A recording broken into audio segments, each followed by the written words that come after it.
በቡሳ ጎፋ እየተሰራ ያለው ስራ ብዙ ችግሮችን እየፈታ ስለሆነ ሁሉም ሰው ቡሳ ጎፋን መደገፍ ይገባዋል ብለዋል የምስራቅ ሐረርጌ ዞን ዋና አስተዳዳሪ ወይዘሮ ምስኪ መሐመድ።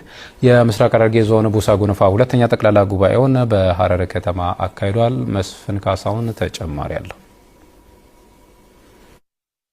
በኦሮሚያ ቡሳ ጎፋ የምስራቅ ሐረርጌ ዞን ቅርንጫፍ ጽሕፈት ቤት በሐረር ከተማ ባካሄደው ጉባኤ ላይ የተለያዩ መንግስታዊና መንግስታዊ ያልሆኑ ተቋማትና ጥሪ የተደረገላቸው እንግዶች የተገኙ ሲሆን በቡሳ ጎፋው የተሰራው የስራ ሪፖርት ቀርቦ ውይይት ተደርጎበታል። ቡሳ ጎፋ በጨፌ ኦሮሚያ የጸደቀና የተፈጥሮና ሰው ሰራሽ አደጋ ሲከሰት የኦሮሞ ሕዝብ እርስ በራሱ የሚደጋገፍበት ተቋም ነው። ዘንድሮም በምስራቅ ሐረርጌ ዞን በዝናብ እጥረት ምክንያት የተዘሩ ሰብሎች የተጎዱ በመሆኑ ይህንን የተጎዱ ሰብሎችን በአጭር ጊዜ ውስጥ በሚደርሱ ሰብሎች ለመተካት በቡሳ ጎፋ በተከናወነው ስራ ከ7000 ሄክታር በላይ ለመሸፈን የሚያግዝ ምርጥ ዘር ከ16 ሚሊዮን ብር በላይ ተገዝቶ ለአርሶ አደሮቹ መከፋፈሉም ተገልጿል። ለቡሳ ጎፋ የተለያዩ ድጋፎችን ያደረጉ ተቋማትም የተፈጠረውን ችግር ለማቃለል ድጋፍ ማድረጋቸውን ተናግሮ ለወደፊትም ቀጣይነት ያለው ድጋፍ ለማድረግ ዝግጁ መሆናቸውን አንስቷል። ወደፊትም ከዚህ የበለጠ ቢመጣ ኦሮሚያ 50 ኩንታል ዘር 25 ኩንታል ማሽላ 25 ኩንታል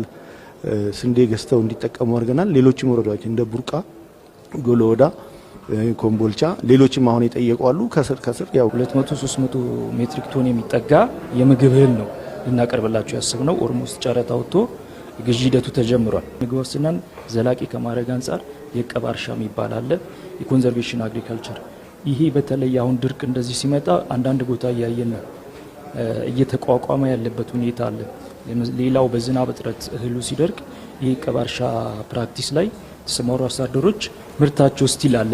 ስለዚህ ያንን በስፋት ለማስፋፋት እቅድ ይዘናል። 1 ሚሊዮን ብር በላይ ሞኖ ብር ወደ 100 ኩንታል ማሽላ ቶሎ ምድርስ መልካም የሚባል ማሽላ ከዚህ ከአፍረንቀሎ ዩኒየን ገዝተን ለህዝቡ ለ3820 የሚሆን ሰው ተሰራይቶ ዘሩ ተዘርቶ አሁን በቅሏል ማለት ነው። በኦሮሚያ ቡሳ ጎፋ የምስራቅ ሐረርጌ ዞን ቅርንጫፍ ጽሕፈት ቤት ኃላፊ ወይዘሮ ፈዲላ ዳዊት የተለያዩ ተቋማትን በማሳተፍ በዝናብ እጥረት ምክንያት የተጎዱ ሰብሎችን ለመተካት በተሰራው ስራ በአጭር ጊዜ ውስጥ የሚደርሱ ምርጥ ዘር ተገዝቶ ለአርሶ አደሮች መከፋፈሉን ገልጿል። ቡሳ ጎፋና በተለያዩ እንትኖች ወደ 16 ሚሊዮን ከቡሳ ጎፋና ከዋሞ ከሌላ ዩኒቨርሲቲ አረማ እንዲወጣጣ አርግተን ዘር የገዛ መሆኑና ለ18000 የሚሆኑ አርሶ አደሮች ዘር ተሰጥቶ እነሱ ዘራቸውን ወስዶ እየዘሩ ነው ያሉት።